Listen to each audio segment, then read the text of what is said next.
Hello and welcome back to History for the HSC and our next deep dive into the power and authority topic. Today we ask the question, what did the Nazis believe? That is, what exactly was the ideology of the Nazi Party, or what is Nazism?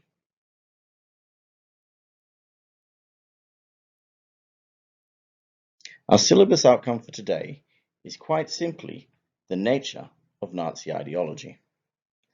Now, this particular syllabus dot point is a bit of an odd one in the topic. In general, we would expect that the HSC exam will use the sections of the syllabus that focus on Nazi Germany to develop longer questions in the section 1 of the HSC Modern History exam. But this particular dot point doesn't really fit well with that style of question. It would make an easy 2 or 3 mark question where you identify different features of Nazi ideology.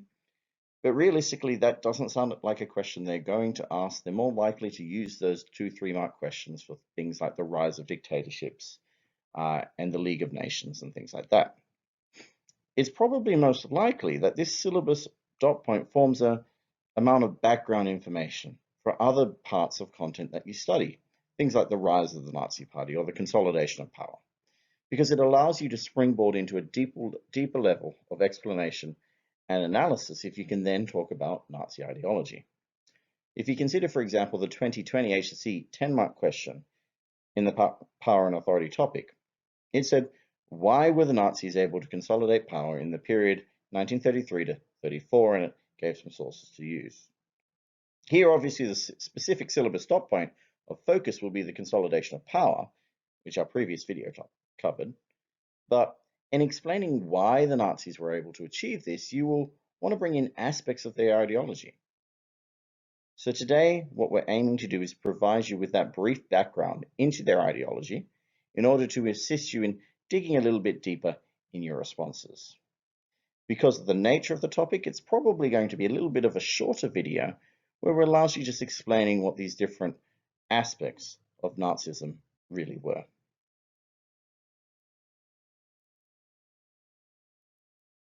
Now, there's no set list in the syllabus of Nazi ideology. There's no agreed upon list of what makes Nazi ideology in a nice pile. Different textbooks and different videos are going to give you slightly different lists. They all tend to share the same ideas. But before we even get to saying what the Nazis believed, there is a little bit of background that we want to be aware of. Firstly, we want to know that Nazism was not a unique ideology in many respects. In fact, it developed out of the concept of what was called Völkisch nationalism, which was very popular in Germany in the 19th century. This essentially promoted the idea that the German people were special and promoted the idea of racial purity as important. Hitler and the Nazi Party that he came to rule over essentially held this same belief, an ideology which realistically was not very dissimilar to numerous other right-wing nationalist parties that developed in the interwar period in Germany or even in Bavaria itself. And the second aspect that we need to understand when thinking about Nazi ideology comes from asking the question of, well, how do we know what they believed? In part, how we know what the Nazis believed comes from simply observing the actions of the Nazi Party as they came to power. Their propaganda, their system of government, the decisions they made. These allow us to get an idea of what the Nazis believed. But beyond all of this, there are also 2 significant sources, the 25-point plan and Mein Kampf.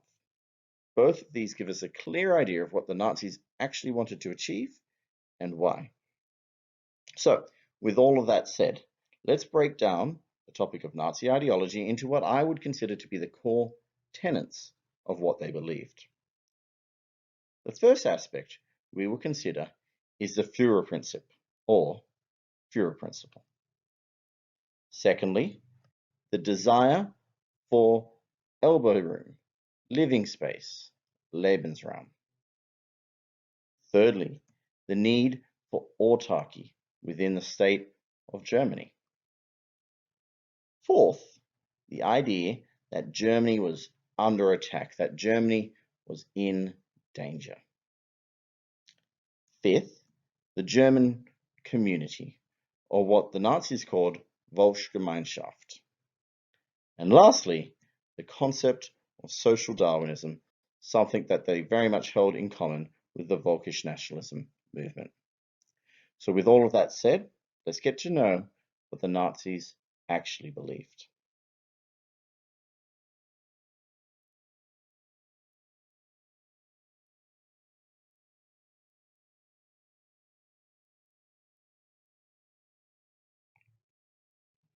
The first aspect of Nazi ideology that we really want to consider is the Führer principle or Führerprincip. In English, this would effectively mean the leader principle or leadership principle. It essentially said that Germany should have a single authoritarian leader. And as such, this ideological belief called for an end of democracy, an end of the Weimar Republic, and for the beginning of dictatorship in Germany with the Führer, Adolf Hitler, at its head. The Führer principle is tied directly to Hitler's cult of personality. The awe in which Hitler was held by most Nazis and many, many Germans cannot really be understated. Hitler could do no wrong. Hitler was the best thing for Germany. Hitler took on an almost godlike persona in the minds of the people that he ruled. As Ian Kershaw put it, Hitler stood for at least some things that they, that is, the German people, admired, and for many had become the symbol and embodiment of the national revival which the Third Reich had in many respects been perceived to accomplish. But maybe if we look at the words of the Nazis themselves, we might get a different idea. Perhaps the Hitler cult of personality is much more of an invention of modern historians, and that people at the time, maybe they're a lot more critical than we give them credit to. Take a look at this quote from Rudolf Hess, deputy of the Nazi Party. He said, "Hitler is Germany and Germany is Hitler. Whatever he does is necessary. Whatever he does is successful. Clearly, the Führer has divine blessing."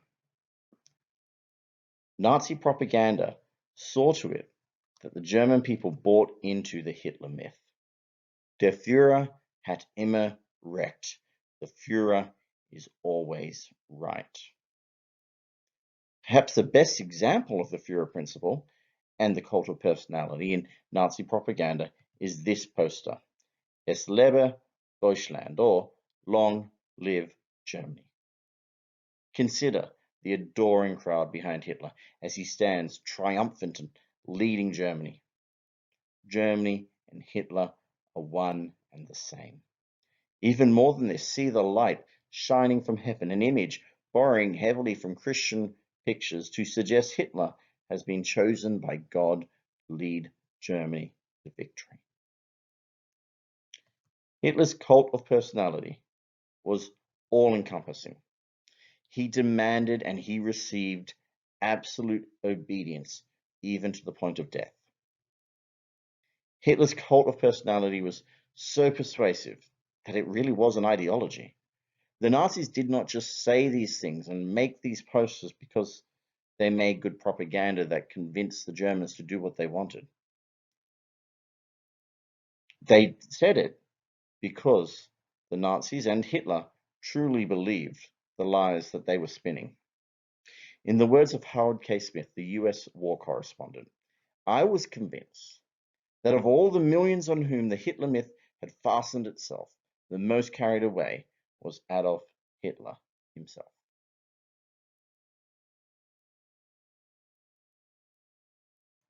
The next aspect of Nazi ideology that we want to consider is Lebensraum.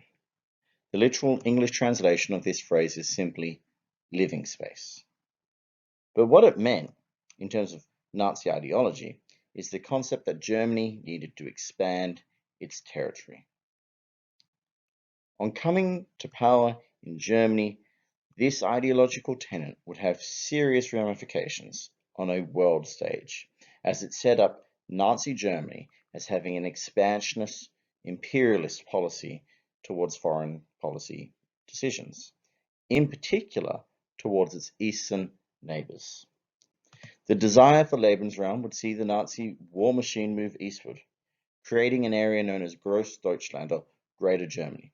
This included invading and annexing Poland, Austria, Czechoslovakia, Bohemia, Belgium, Denmark, many, many more. In effect, they wanted firstly to take all the land that they considered to be Germanic Europe, specifically, basically anywhere that German was spoken.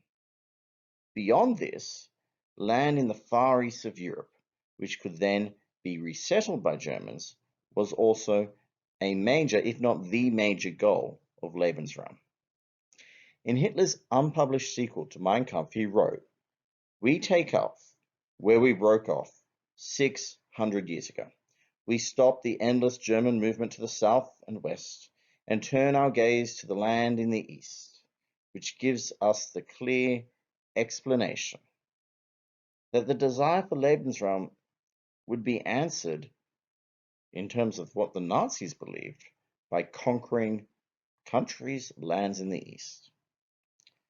When considering the significance of Lebensraum, we need to understand how it related to other ideological beliefs of the Nazis, specifically that of social Darwinism, because it is here that this imperialist desire takes an even darker turn.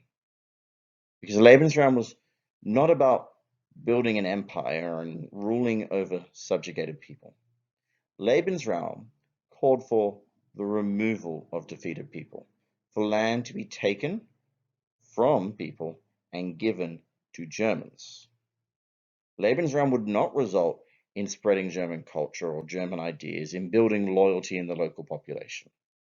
Instead, the local population would be sent elsewhere to try and survive, if indeed they were not just killed outright, as an inferior race. Their land, their homes, their cities to become the new homes of German people.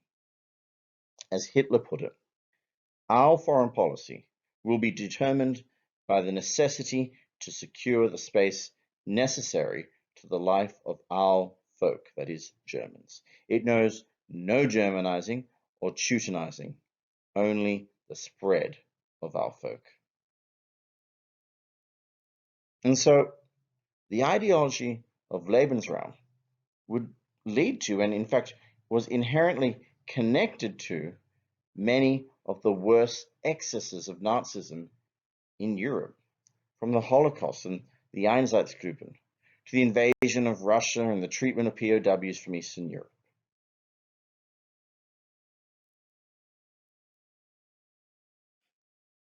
The next ideological belief of the Nazis that's worth spending some time considering is that of autarky.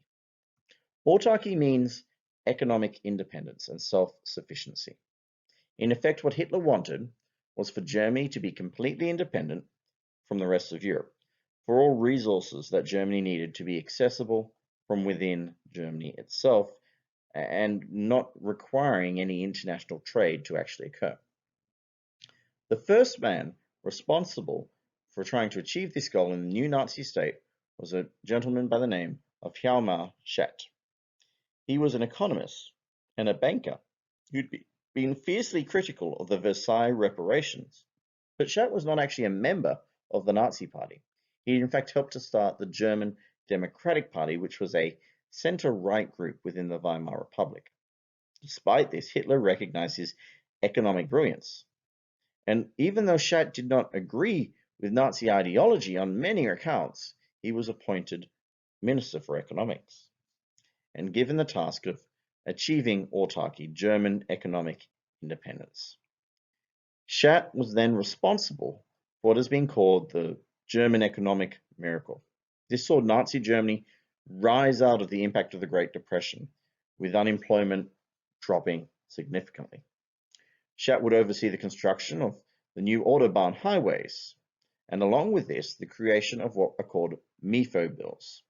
A MIFO bill is a sort of second unofficial currency that German businesses could use to trade between each other, and then later exchange those MIFO bills for a Reichmark. This greatly assisted the Nazis in keeping their rearmament secret, a rearmament that was occurring in contravention to what the Versailles Treaty required. The second man responsible for trying to achieve this Nazi policy of autarky was Hermann Goering. Goering would set about a 4-year plan in an attempt to rearm Germany for war. And as Goering became increasingly involved in the economy of Nazi Germany, Schacht actually stepped away, becoming increasingly disillusioned with the Nazis' actions and ideology, calling them out over their attacks on the Jews at Kristallnacht, beginning the Holocaust, and eventually even working with resistance leaders while still remaining a member of the Nazi cabinet. Schacht would finish the war in a Nazi concentration camp, Dachau, before finally being liberated by the Germans. Now, in effect, the desire for Lebensraum that we just looked at and the desire for autarky are closely tied together. As the historian Richard Evans argues, why did Hitler think it, or autarky, was necessary? There is only one reason. He wanted to prepare the economy for a general European war. So, in order to fight a war and gain Lebensraum, Germany needed to have autarky. They needed to be self-sufficient so that their war efforts were not stymied. But even further than this, by fighting a war and taking territory, they could gain access to the raw materials that they needed to achieve self-sufficiency. It's a self-fulfilling prophecy. Beyond this, there were more reasons for a Nazi desire for autarky, a lot of which go back to the First World War, particularly Hitler's concern over another naval blockade, such as what had probably cost the Germans in the First World War. If Nazi Germany was able to be self-sufficient, they did not need to fear an Allied blockade of their ports. Secondly, by developing an idea of unity among the Germans, the idea that Germans could trust Germans, that Germans alone provided everything that the Germans needed, that Germany could be completely economically independent of the rest of Europe. This was effective propaganda for the Nazis, and even as shortages began to appear due to a lack of international trade very early on, autarky produced unity within Nazi Germany. Lastly, autarky allowed rearmament to occur, a rearmament that would allow Germany to grow even more self-sufficient with every square kilometer of land that they would later conquer. And so, in direct contravention of the Treaty of Versailles, the German army began to grow, and defense spending in Nazi Germany increased rapidly. The German army grew, the German navy grew, the German air force grew, and much of it hidden from the eyes of the Allies. All of this helped to turn Germany into a completely economically independent country.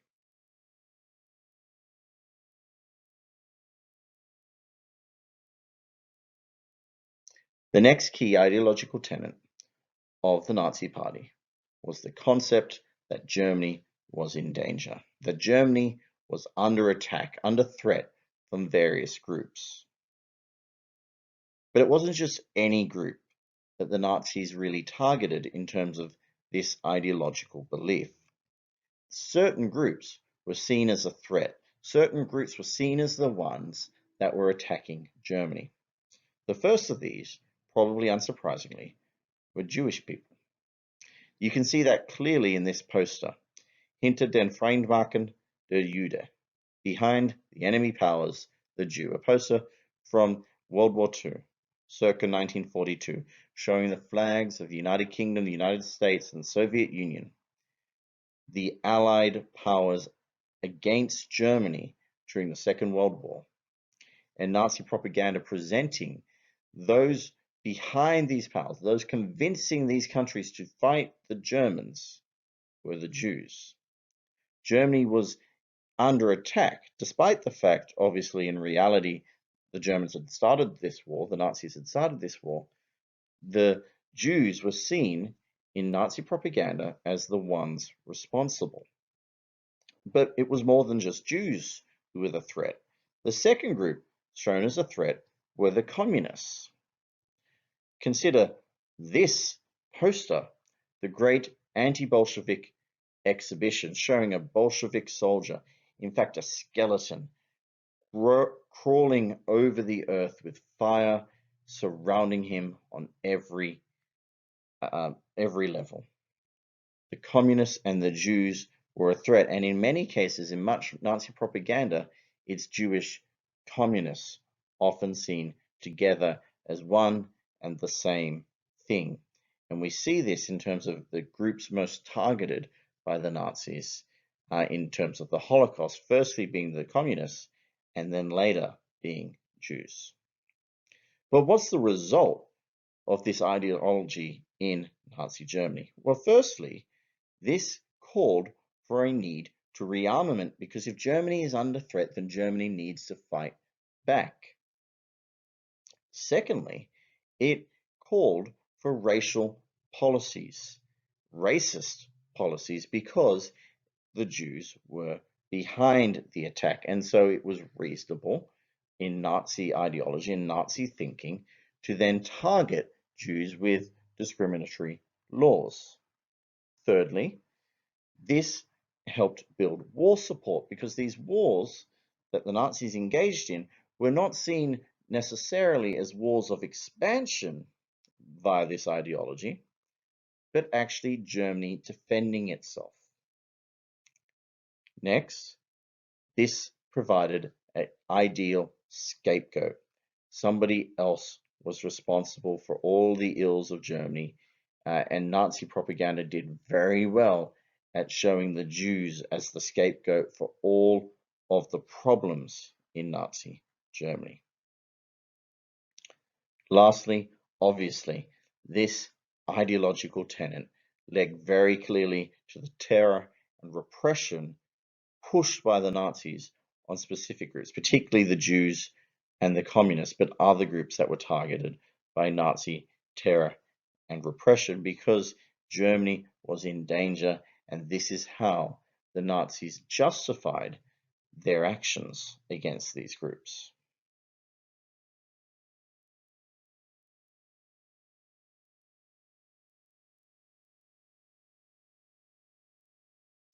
The next aspect of Nazi ideology worth considering is that of Volksgemeinschaft. Now, in English, this means the German people's community. We might think of it as the importance of unity for all Germans.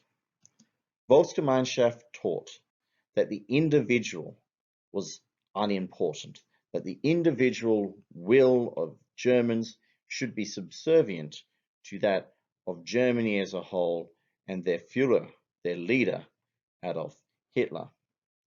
Volksgemeinschaft went further. It said Germany should be and would be a classless society. This was not how Germany had been in the past. In World War I, Germany was bitterly divided along class lines, with the ruling elite and everybody else. But in Nazi Germany, Volksgemeinschaft would say there would not be different classes. Class identity would not define who a person was. Further, it said that all Germans would be bound to the will of the state. Not individual identity, but the identity of a German, not their own desires, but the desires of Germany. As the German historian Detlef Peukert put it, the goal was a utopian or a perfect heavenly image, a utopian Volksgemeinschaft, totally under police surveillance, in which any attempt at nonconformist behavior, or even a hint or intention of such behavior, would be visited with terror. And so from that, we clearly see that Volksgemeinschaft was not a peaceful, lovey-dovey sort of thing, but Volksgemeinschaft was, in fact, to be enforced brutally by the Nazi instruments of terror and repression by the Gestapo and the SS. Consider this very famous propaganda poster, Ein Volk, ein Reich, ein Führer, one people, one Reich, one Führer. Hitler himself chose this painting, he really liked it, and this particular picture of Hitler appears in many, many different examples of German propaganda. Now, you could use it also to consider the Fuhrerprincip that we looked at earlier, but see how it starts. Ein Volk. There is one people, one German people.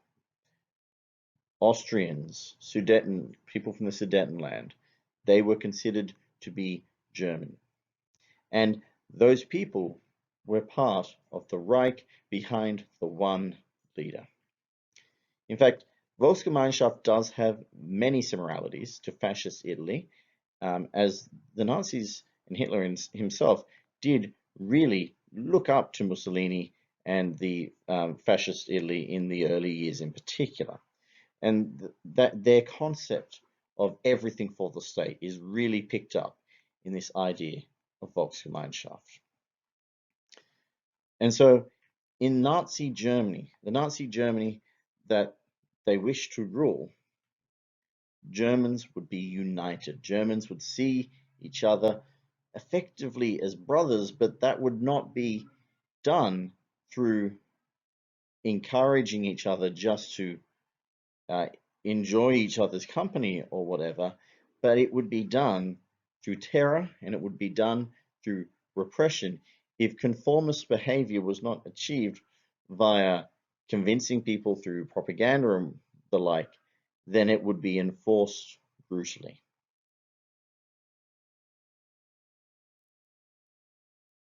Now, we've saved for last perhaps the best known aspect of Nazi ideology, although not necessarily one you will have heard this phrase for before. That is this concept of social Darwinism. Social Darwinism argued effectively that there is competition between the races. It took Darwin's theory of evolution and the survival of the fittest, and it applied it to human society, human culture. In Nazi belief, there was competition between different groups in the world. In particular, a competition between those they called the Übermensch and the Untermensch. The Übermensch being the superhumans and the Untermensch being the subhumans. In this case, we know the Übermensch were what the Nazis considered themselves to be, the Aryan race, the Germanic people, where the Untermensch, the subhumans, predominantly consisting of the Jewish race and other unwanted people. If we put this Nazi ideological belief of social Darwinism into a hierarchical kind of structure such as this, and this is indeed how they saw it, we would see that at the top of this pyramid stood the Aryans, Germans and Austrians largely, although other groups could be considered Aryans too, even English of largely Germanic heritage, as there is a lot of Germanic heritage in England. We could add to that also those they considered to be honorary Aryans. Here, the Chinese and Japanese, considered to be the Aryans of the East, got a kind of special place in the German ideological framework for understanding the races. Below the Aryans stood the Nordics, the Danes, the Swedes, the Finns, and the rest of the English, as a sort of second class of human society. Moving down, we had the Latins, or sometimes called the Mediterraneans, including the French, Italian, Spanish, and Portuguese. Now, it's important you understand with all of these, we're kind of bunching up countries to say people from this country belong to this group, but obviously that is not the case because many Germans did not fit into what the Nazis considered to be Aryans.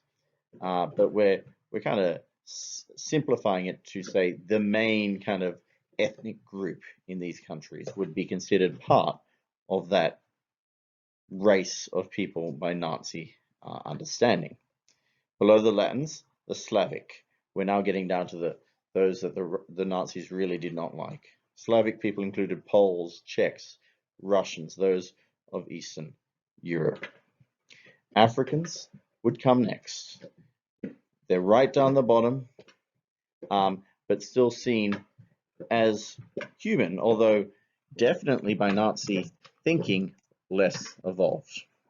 And right at the bottom, the Untermensch, the subhuman, a group reserved solely for the Jewish race. Consider this picture. This is a picture from a Nazi children's book, and there were such things, called The Poisonous Mushroom, a book designed to indoctrinate young children in Nazi Germany to Nazi ideology. And we see a boy in a school being taught how to recognize what a Jewish person looks like. The Jewish nose is bent, it looks like the number 6. He's being taught that there are racial characteristics of a Jew that would enable them to be easily recognizable.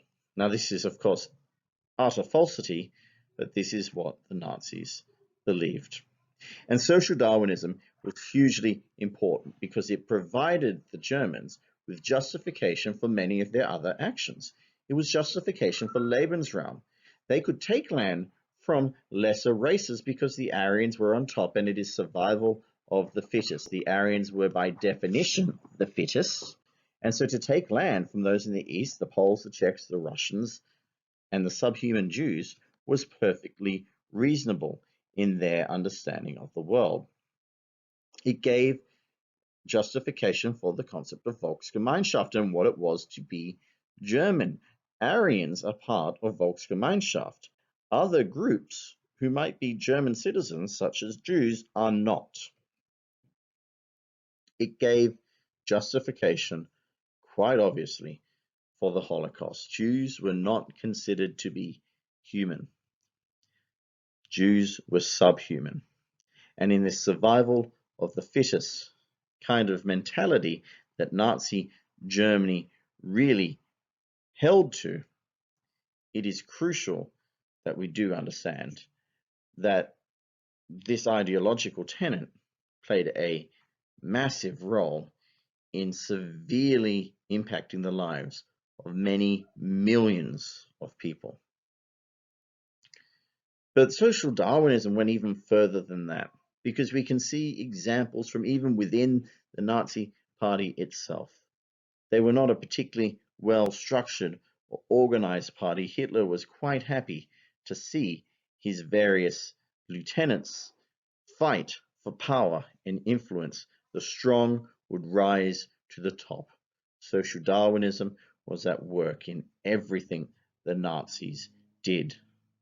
This is one reason why they were such a violent party, a party that was willing to use violence, that was willing to enforce their will. They saw this as natural, and through their propaganda, they encouraged those they ruled over to see it as natural too.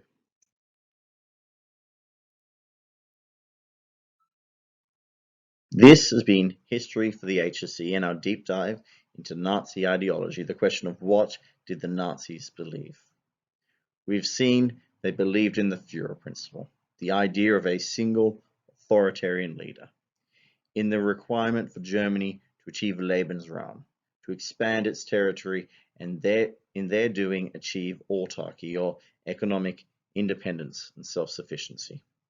We've seen they argued that Germany was in danger, that Germany was under attack, and that they used this to justify their retaliation, in their words, against the groups that theoretically attacked them.